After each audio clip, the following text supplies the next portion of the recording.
Rivalitas Inggris dengan Jerman itu mirip seperti cinta yang bertepuk sebelah tangan.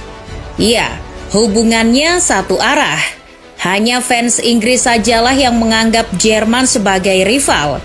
Sementara fans Jerman lebih menganggap Belanda sebagai rival tradisional mereka. Meskipun begitu, setiap kali Der Panzer bertemu dengan The Three Lions, sudah bisa dipastikan akan menjadi pertandingan yang seru. Banyak momen tak terlupakan tercipta dari pertemuan kedua negara itu.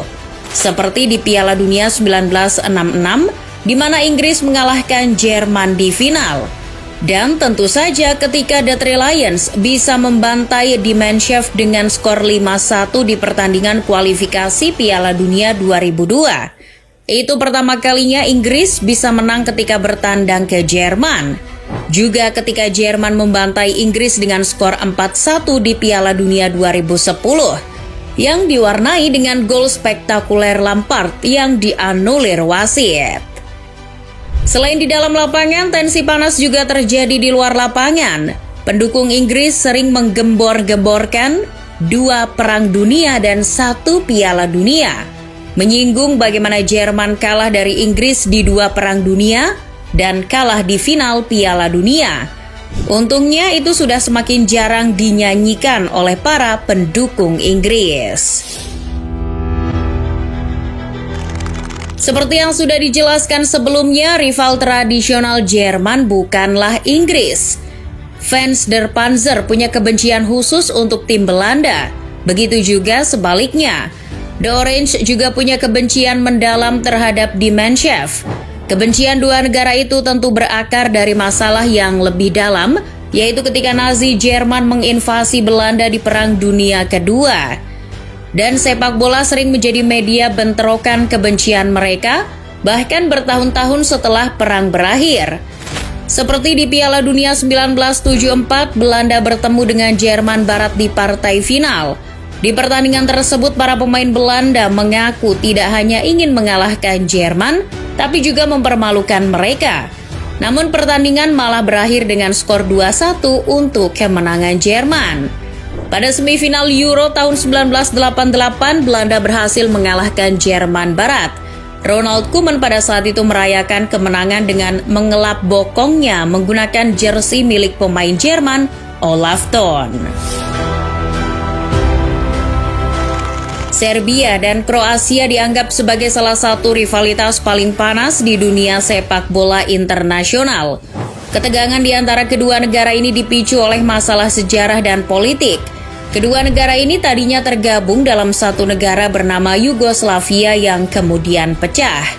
Namun, sebenarnya keduanya jarang bertemu di kompetisi sepak bola. Karena jarang bertemu, persaingan kedua negara ini sering dilimpahkan pada level klub. Salah satu kejadian yang jadi puncak konflik adalah pada tahun 1990. Pertandingan antara Red Star Belgrade dan Dinamo Zagreb yang kemudian berujung kerusuhan. Tensi panas juga masih terasa bertahun-tahun setelahnya. Di tahun 2013, Kroasia berhadapan dengan Serbia untuk pertama kalinya setelah perang. Para pemain Serbia disambut dengan nyanyian "Musnahkan orang-orang Serbia" dari para pendukung Kroasia. Pertandingan berakhir dengan skor 2-0 untuk Kroasia. Menyeberang ke benua Asia, lagi-lagi rivalitas kedua negara ini berakar dari masalah politik. Pada tahun 1950-an, setelah berakhirnya masa pendudukan Jepang di Korea Selatan, Presiden Korea Selatan saat itu, Ri Shingman, tidak mengizinkan pertandingan kualifikasi antar dua negara tersebut diselenggarakan di Seoul. Ia juga mewanti-wanti kalau sampai Korsel kalah dari Jepang di Tokyo, para pemain tim nasional Korsel tidak diperbolehkan pulang ke negaranya.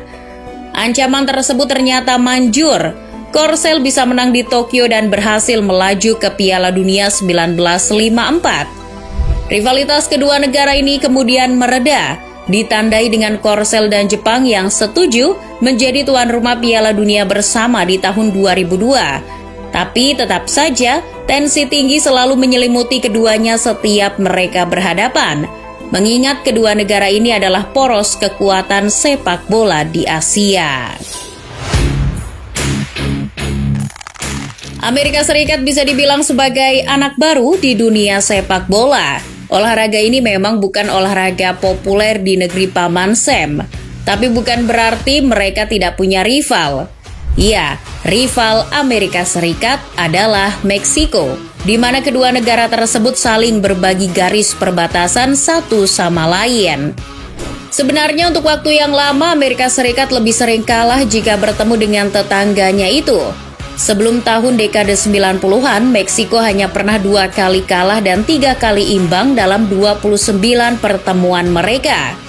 Namun perkembangan sepak bola di Amerika Serikat yang sangat pesat membuat banyak bibit muda berbakat tumbuh di negeri Paman Sam.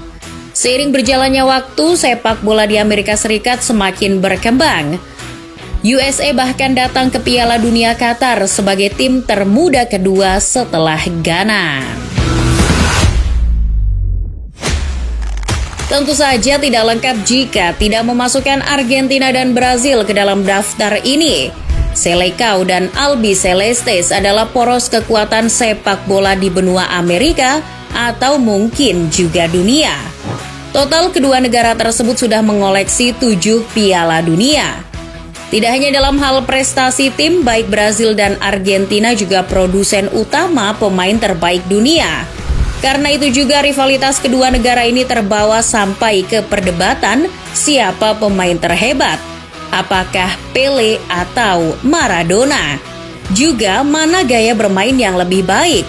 Apakah La Nuestra atau Jogo Bonito?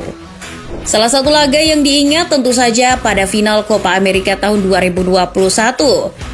Kita tentu ingat video yang beredar di mana Messi begitu bernafsu untuk memenangkan Copa America di Stadion Kebanggaan Brazil, Maracana. Itu juga jadi trofi bergengsi pertama Messi untuk Argentina. Italia memang gagal berpartisipasi di Piala Dunia 2022. Sebelumnya Italia juga gagal lolos kualifikasi di 2018. Penikmat bola sudah rindu keduanya bisa bentrokan lagi di Piala Dunia. Prancis dan Italia memang dua kekuatan besar sepak bola di Eropa. Jadi tidak heran kalau ada rivalitas di antara kedua negara tersebut. Selain itu, Prancis dan Italia juga sering berhadapan di turnamen bergengsi. Seperti pada perempat final Piala Dunia 1998 di mana Prancis keluar sebagai pemenang lewat babak adu penalti yang menyakitkan. Lalu 2 tahun setelahnya, Prancis kembali mengalahkan Italia di partai final Euro 2000. Italia baru bisa membalas di Piala Dunia 2006. Gli Azzurri berhasil menjadi juara dunia setelah mengalahkan Prancis di salah satu laga final paling dramatis dalam sejarah turnamen. Di Euro tahun 2008, Italia kembali bisa membalaskan dendam mereka setelah mengalahkan Prancis di fase grup sekaligus mengirim pasukan Les Bleus pulang lebih cepat. Saat itu bahkan Buffon berkata, mengalahkan Prancis adalah cara terbaik untuk meminta maaf kepada para pendukung kami.